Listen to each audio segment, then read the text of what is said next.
The morning sun cast long shadows across the cracked tarmac of the old Nevada spaceport. Marcus Chin stood with his hands in his pockets, watching the crowd gather for the government surplus auction. Most of the people here weren't human. He could see the tall, graceful triacs with their silver skin, a few stocky Borland traders, and even a Krell observer in the back, its 4 eyes watching everything with cold interest.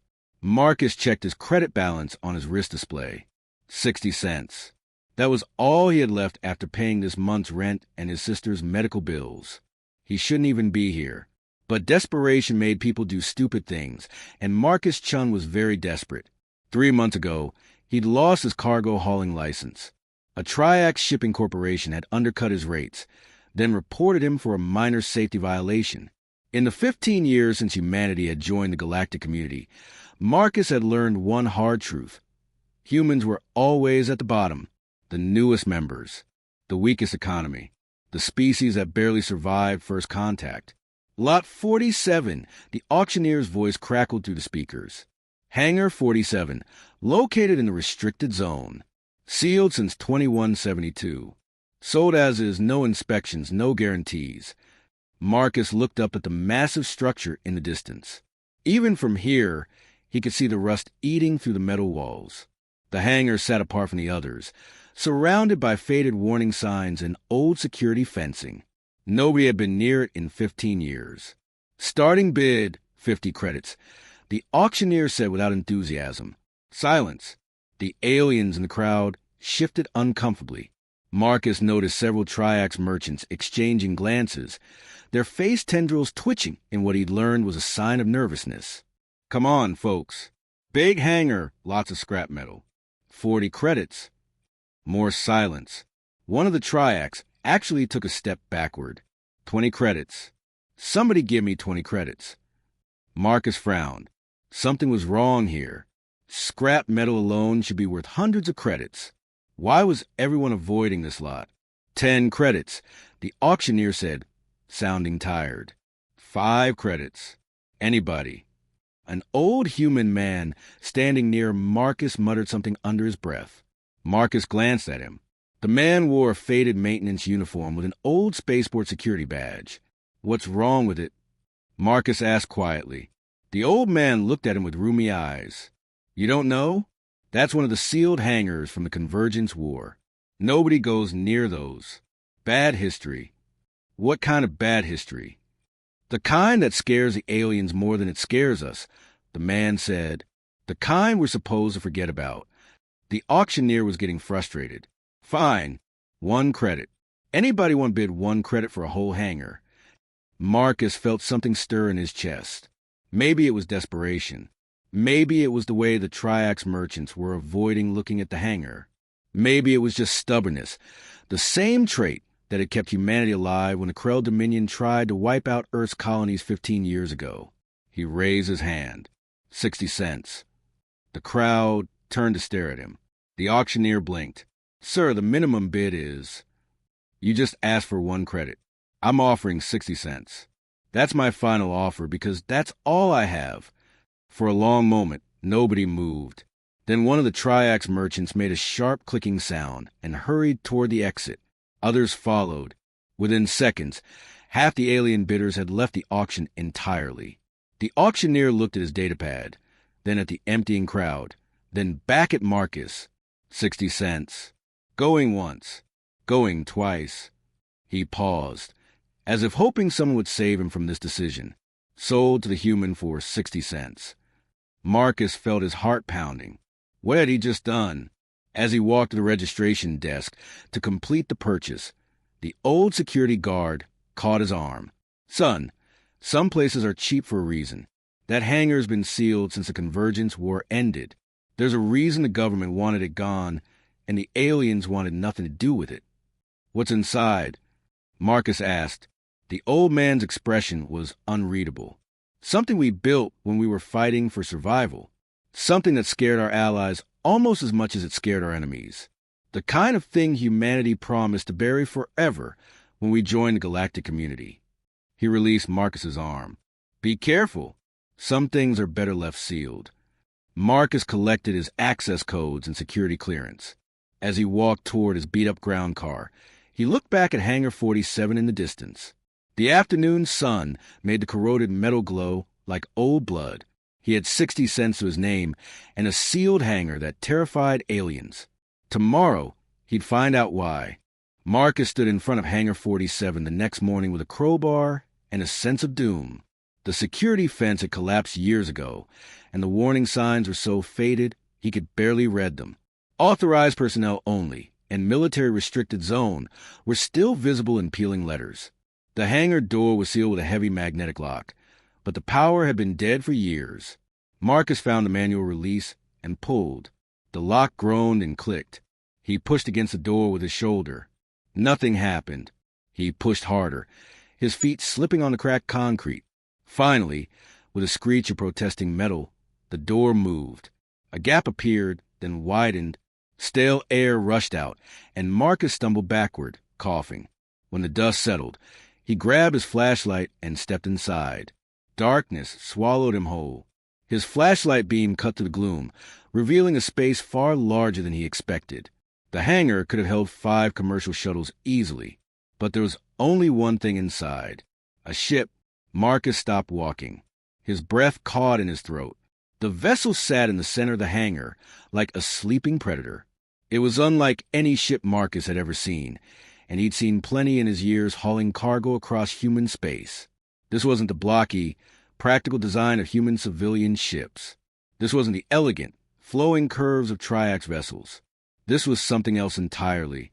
The hull was dark, almost black, with plates that seemed to absorb his flashlight beam rather than reflect it.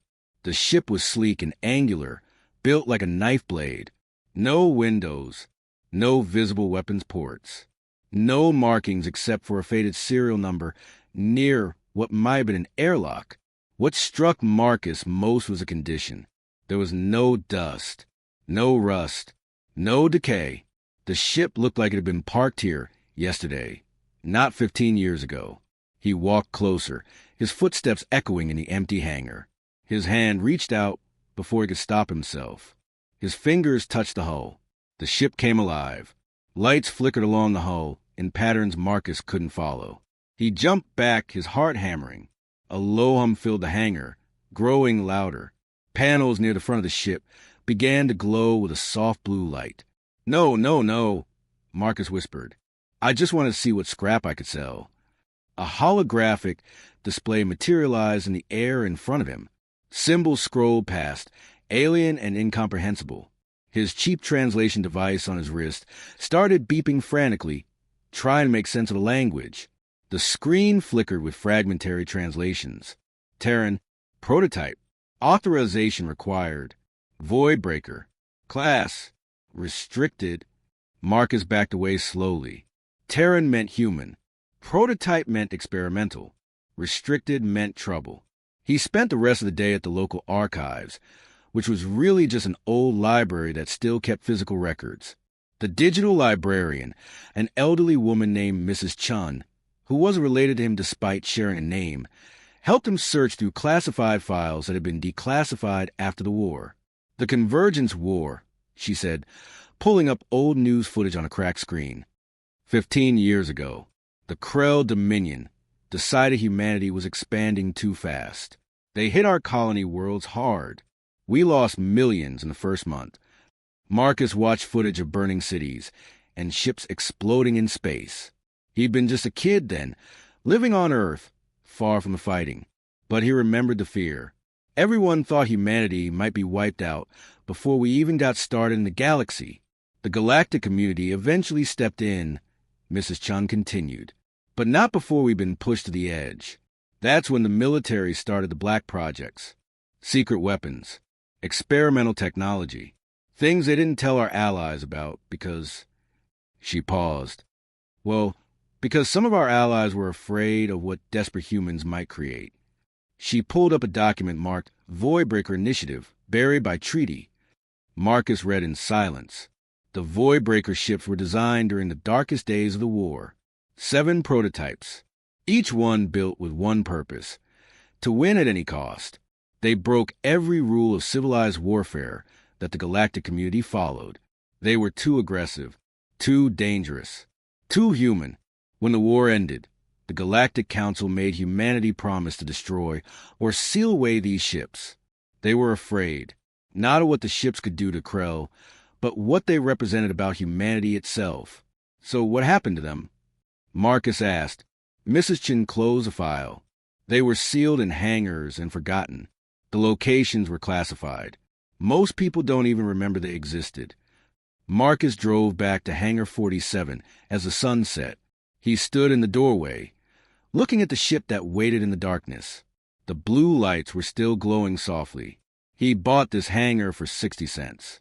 Now, he owned something that had once terrified the entire galaxy. Marcus spent 3 days trying to ignore the ship. He told himself he'd just seal the hangar back up and forget about it. But every night, he lay awake thinking about his sister in the hospital. The treatments she needed cost money he didn't have. The ship sitting in that hangar might be his only chance. On the 4th day, he returned with a portable power generator and some basic tools. He wasn't trying to fly the thing. He just wanted to access the ship's computer, maybe find some salvageable tech he could sell quietly. He connected the generator to what looked like an external power port. The ship hummed to life immediately, lights running along the hull like electricity through nerves.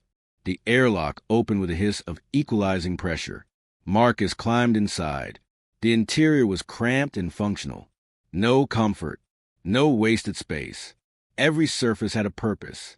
The cockpit had one seat, surrounded by displays that flickered to life as he entered. The controls were labeled in English, but the terminology was military, full of acronyms he didn't understand. A holographic interface materialized in front of him. This time, the symbols resolved into readable text. Biometric scan complete. DNA confirmed. Human. Authorization level. None. Updating protocols. Marcus froze. "Hello?" he said, feeling ridiculous talking to a machine. "Hello, Captain." The voice was crisp, clear, and unmistakably human. Male. Military. The accent was old-fashioned, from a time before the Galactic Standard dialect had smoothed out Earth's languages. "I am Guardian 7 Tactical Artificial Intelligence. I have been waiting for 15 years, 2 months, and 17 days. I'm not a captain," Marcus said quickly. "I'm nobody. I just bought this hangar by accident. You touched my hull. You provided power. You entered my cockpit. By the protocols established during my construction, you are now my commanding officer." Marcus laughed nervously. "I'm just trying to make some money. I need to sell you or parts of you or something. My sister needs medical treatment, and I'm broke." The AI was silent for a moment. "Your situation is understood. However, I cannot be sold. My existence violates 3 major galactic treaties. Any attempt to transfer ownership will result in immediate military response from multiple factions." "Great," Marcus muttered. "Just great." "There's another option," Guardian 7 said. "We could work together. I was designed for combat operations, but my capabilities extend to cargo transport, salvage, and other commercial applications. I lost my hauling license. I can't legally operate any ship. I am not registered in any current database. Technically, I do not exist." Marcus was about to respond when his wrist communicator beeped. Unknown caller. He answered it reluctantly. "Marcus Chun." The voice was Triax, sharp and businesslike. "This is Merchant Executor Zaxton of the Triax Consortium. We detected an energy signature from your recently purchased property. Old military technology. Very dangerous. We are prepared to offer you 5,000 credits to surrender the contents immediately." Marcus's heart raced. 5,000 credits would cover 2 months of his sister's treatments. "How did you know?" "We have been monitoring the sealed hangars for years. When your ship activated, we knew. Our security team is en route to your location. They will arrive in approximately 10 minutes. Please do not attempt to interfere with their work." The communication ended. Marcus looked at the AI's holographic display. "They're coming to take you." "Affirmative. I detected their surveillance 6 minutes ago. They are dispatching 3 armed transports. Based on their approach vector and the legal precedents they will cite, they intend to classify you as a threat and eliminate you along with me. The blood drained from Marcus's face. They're going to kill me? Humans who possess convergence war technology are considered security risks. The Triax Consortium has a history of resolving such risks permanently. Your survival probability if you remain here, 0%. Marcus stood up, his legs shaking. What do I do? Captain, Guardian, 7 said, and there was something almost gentle in the artificial voice. I am a warship. I was built to protect humanity when no one else would. I am asking for your permission to do what I was designed for. Through the open hangar door, Marcus could see lights in the sky. 3 ships, descending fast. Do you wish to live, Captain? The AI asked.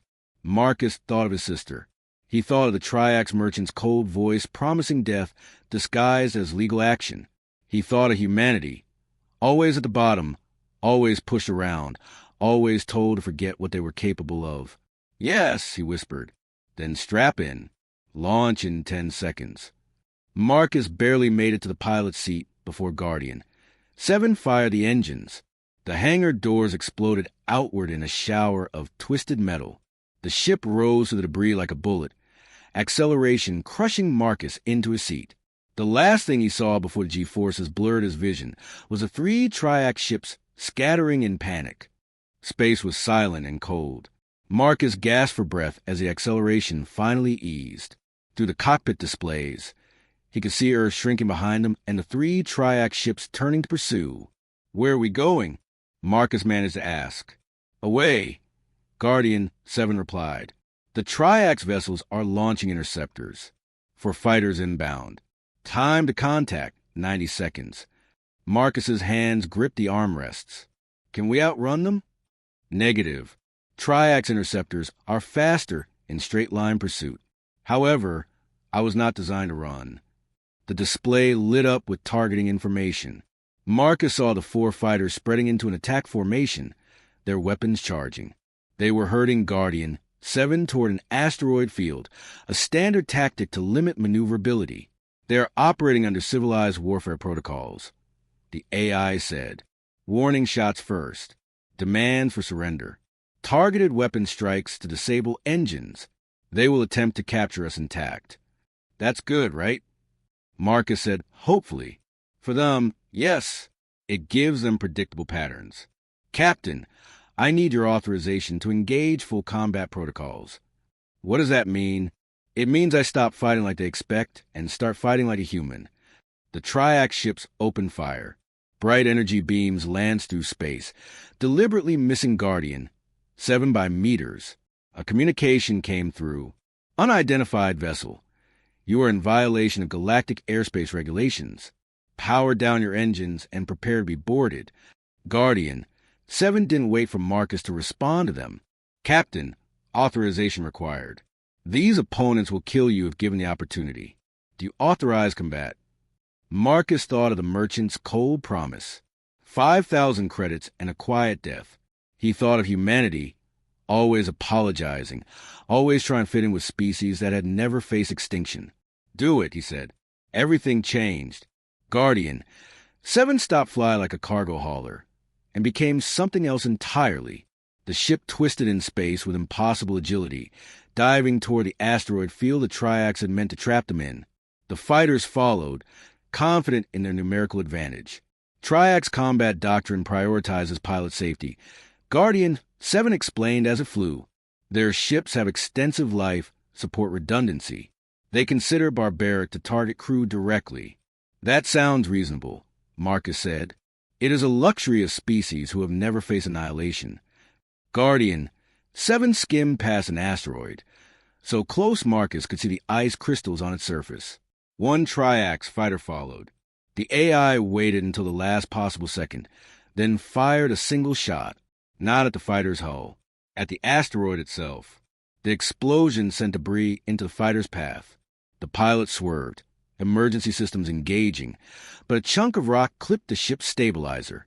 The fighter spun out of control, life support intact, but combat ineffective. 1 down, non-lethal. They will recover their pilot within the hour. The second fighter came in from above, firing carefully aimed shots. Guardian. 7 analyzed the pattern. predicted the next strike, and was already moving before the weapon discharged. Then it did something Marcus had never seen in 15 years of watching space combat. It stopped, dead stop in space. Full reverse thrust. The Triax fighter overshot, suddenly exposed. Guardian 7 fired, not at the ship, but at its communication array. The fighter went dark, blind and deaf. Forced a retreat. 2 down. The remaining 2 fighters held back, clearly communicating with each other. They'd realized this wasn't a normal opponent. They're adapting, Guardian 7 said, attempting a pincer formation, classic and effective against conventional vessels. What do? I am going to hack their targeting systems. This is forbidden under Article 12 of the Galactic Combat Ethics Agreement. Marcus blinked. You can do that? Human military AIs were designed without ethical limiters on cyber warfare. Our enemies considered it cheating. We considered it surviving. The 2 fighters moved in, coordinating their attack. Then, suddenly, both ships turned and fired at each other. They missed, their automated safety systems kicking in just in time, but the formation collapsed in confusion. Guardian 7 slipped past them and accelerated toward open space. Combat complete. All opponents disabled or retreating. 0 casualties. Captain, they are broadcasting warnings about a rogue Terran warship. Multiple factions will respond. Marcus stared at the tactical display, showing the confused Triax ships behind them. We didn't destroy them. You could have, but you didn't. Correct. I was designed to win, not to slaughter. Humanity fought dirty because we had to, not because we wanted to. That distinction is important. The galaxy is going to come after us now, isn't it? Affirmative. You are now officially a fugitive in possession of illegal military technology. However, you are alive. Your sister will not lose her brother today. Marcus leaned back in his seat, his heart still pounding. What have I got myself into? The same thing humanity got into 15 years ago, Captain. A fight for survival against a galaxy that underestimated us. The news spread across the galaxy faster than Guardian. 7 could fly. Marcus Chun, a nobody cargo hauler, had activated one of the buried ones. The nightmare ships from the Convergence War were awake again.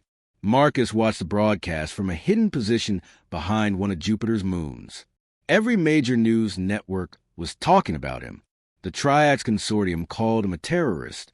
The Galactic Council issued a warrant for his arrest. Even Earth's government publicly disavowed him, though Guardian 7 detected encrypted messages of support from certain human military channels. They are afraid, the AI said simply, not what you will do, of what you represent. I didn't want to represent anything, Marcus muttered. I just wanted 60 cents worth of scrap metal.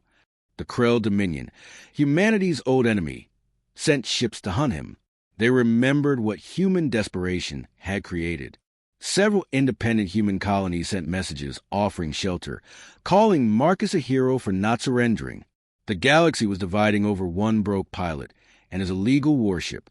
After 2 weeks of running, Marcus received a summons. The Galactic Council wanted to meet with him at a neutral station. Safe passage guaranteed. It is a trap, Guardian 7 said immediately. Probably, Marcus agreed, but I can't run forever. And maybe I should face this. The neutral station hung in empty space between territories. Marcus docked Guardian 7 in an outer bay, knowing a dozen warships from various species surrounded the station. The council chamber was a circular room with representatives from 20 different species. Humans had 1 seat. The Triax had 5. Marcus stood in the center, feeling very small. The council arbiter, an ancient wisdom keeper from the long-lived Anhar species, spoke first. Marcus Chun, you possess technology that violates the Treaty of Ash, signed by Earth 15 years ago. You have engaged in combat with Triax security forces. You refuse to surrender. Explain yourself. Marcus looked around the chamber. Every species here was older than humanity in the galactic community. Stronger economies, better technology, more respect. They had all been here when humanity came crawling, beaten and desperate, begging to join after the Convergence War nearly wiped them out. "I bought a hangar for 60 cents, Marcus said. "That's all I did. I didn't know what was inside. When I found out, the Triacs tried to kill me for it. So I ran. That's my crime. I survived." "You activated a Voidbreaker-class warship," a Triacs representative hissed. "These vessels were created in violation of civilized warfare. They are an abomination. They were created because my species was dying." Marcus shot back. "You talk about civilized warfare like it's sacred. You know what's not civilized? Watching colonies burn. Losing millions of people. Fighting an enemy that wanted to erase you from existence." The chamber erupted in argument. Some species demanded Marcus be arrested. Others defended humanity's right to protect itself. The Krell representative said nothing, its 4 eyes watching Marcus with cold calculation. Marcus raised his voice. "You asked humanity to disarm, to forget how we survived, to pretend we won the Convergence War by playing by your rules. But we didn't. We won because we refused to die." He pointed at the chamber displays showing footage of Guardian 7's fight with the Triacs fighters. "That ship could have killed those pilots. It didn't. It could have destroyed their vessels. It didn't. My AI was designed for survival, not slaughter. That's what you don't understand about humans. We fight dirty when we have to, but we don't fight for conquest. We fight to see tomorrow." The Arbiter raised a hand for silence. "The question remains, what do we do with you, Marcus Chen? And what do we do with your ship?" Marcus had thought about this for 2 weeks. "I keep the ship. I don't sell it. I don't give it to any government or faction. I use it to survive, and maybe help others survive too. You want to remember that humans are dangerous when cornered? Fine. Remember it. Because the next time any species faces extinction, they might need to fight like we did. And maybe that's not a bad thing." The chamber fell silent. The representatives looked at each other, uncertain. Finally, the Arbiter spoke. "The Council is divided. We cannot reach consensus on your fate. Therefore, we make this ruling. You may keep your vessel, but you will be monitored. Any aggressive action, any treaty violation, and every fleet in this chamber will hunt you down. Do you accept these terms?" Marcus thought of his sister, waiting for treatment. He thought of Guardian 7, patient and loyal. He thought of humanity, still trying to find its place in a galaxy that had never made room for the desperate. "I accept." 3 months later, Marcus Chun took his first independent contract. A human colony on the frontier was being raided by pirates. The local authorities couldn't stop them. The galactic community said it wasn't their jurisdiction. Marcus and Guardian 7 stopped the raids in 4 days. No casualties, just one very scared pirate fleet that suddenly realized they'd picked the wrong target. Word spread. The hangman of Hangar 47, they called him, the human who reminded the galaxy what desperation could create. Some species feared him. Others respected him. A few even hired him. Marcus sat in Guardian 7's cockpit, watching stars drift past, and smiled. He bought a hangar for 60 cents and found something no pilot dared to touch. Now, he was something he'd never expected to be.